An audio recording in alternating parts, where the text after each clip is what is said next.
Yo, it's Dev with Past the Sticks. So I'm a little bit late, but with this being news that'll eventually affect the channel, I still wanted to do a video on it.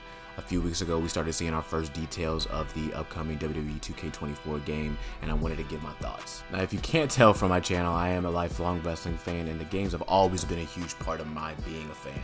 I grew up with the original SmackDown series on PS2 and was always anticipated the newest SmackDown vs. Raw, and I would get hyped through the SmackDown Countdown on IGN.com. They would announce a new member of the roster each day, and you get to see a picture of their stats and a character model in it, and we got better marketing moving forward, but I haven't really been as hyped as I was back in those days. The way 2K has promoted WWE 2K24 at least has me more intrigued than usual. So for as long as 2K has been involved, I've bought the annual WWE game each year along with all the DLC up until 2K23. I really enjoyed 2K23 and I found it to be an improvement on 2K22 gameplay wise, but for me it had one of the most disappointing rosters and DLCs of any game. Now let's go over what we know so far about 2K24. Starting January 17th, WWE Games started posting on their social media about who would the cover star be, as well as posting mysterious photos of WWE related things like matches and that sort of thing.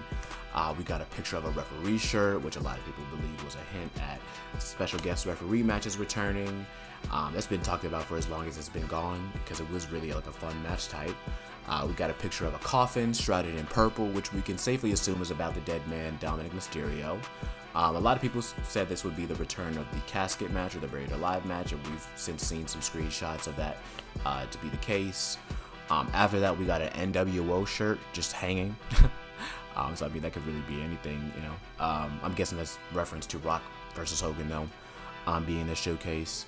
And then after seeing this one and the next couple pictures, we got a trailer, a proper trailer, which leads me to believe these are hints to what matches will be in the showcase as opposed to just the mass options. The next image we got was of the chainlink armor and the sword, and Drew McIntyre would quote this on Twitter, and I mean of course he has the whole sword thing in his entrances, so I think it's safe to assume that his match with Brock at WrestleMania will be in the showcase mode. And then the final image we got was of a ladder. So Edge and Christian are no longer in the company. The Hardy Boys are not in the company. So the only ladder match I can think of for WrestleMania would be the first one we got at WrestleMania, which is Shawn Michaels versus Razor Ramon. Now on their own, these hints wouldn't be enough to garner any hype for me, but the trailer is what really got me excited. And the trailer itself wasn't that great. The deep fake legends kind of stunk, but the message of why we were seeing them got me ready for 2K24. Of course, with the 40th anniversary of WrestleMania, they had to commemorate it in a big way, and they did so by announcing the 40 Years of WrestleMania showcase mode. Now, the game that got me back into wrestling in the first place was WWE 2K14, and a huge part of that was due to the roster, which we got as a result of the 30th anniversary of WrestleMania showcase. Well, now, once again, if you can't tell from the channel, I'm a diehard Universe Mode fan, and having a huge roster really adds to that experience. As an aside, the 2K website makes mention of expanding the features from Universe Mode.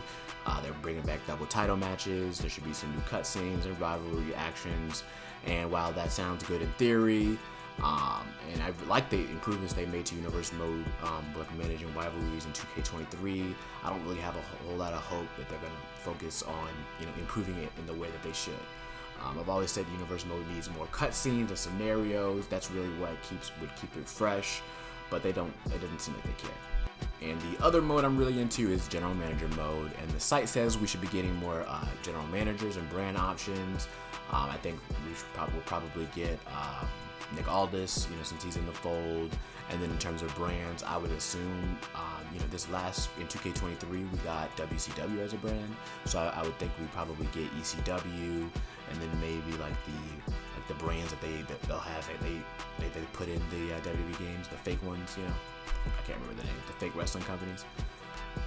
So I really enjoy GM mode. I don't think there's a whole lot that needs improved. The main thing is figuring out the match rating thing. I don't know, I'll be having an epic match, and then I won't even get a star. It's dull, it's boring. I don't get that. I don't know how you quantify, the quality of a match in a wrestling game, but I feel like it could be done better. And then in news that really didn't interest me at all, they announced a special season modes for the men and then a separate one for the women, which I thought they were already doing, but I really couldn't care less.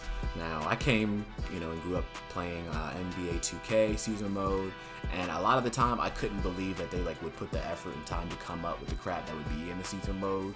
But in playing WWE 2K season mode, I've come to appreciate it. At least I know that someone genuinely put the effort into it. I don't feel that way with WWE 2K season mode. It feels boring. I'm doubtful if I try it. If you're interested in seeing me play through it, or if I hear good things about it, I will. And that's my overall impression of what we know so far about WWE 2K24. Overall, I say I'm looking forward to the game, but there's not a specific aspect outside of the roster that really moves me. Let me know what you think. What WrestleMania matches do you think you want to see in the showcase, or what you think will be in them rather? Who do you want on the roster? The game has a release date of March 8th, I believe. So, this is recorded on January 31st. We got another month of promotion, so I think we should be getting some more news. So you'll probably see another video before it drops, and then of course some more videos when it does. But appreciate y'all coming through. Make sure you subscribe, and this is Pass the Sticks. We out.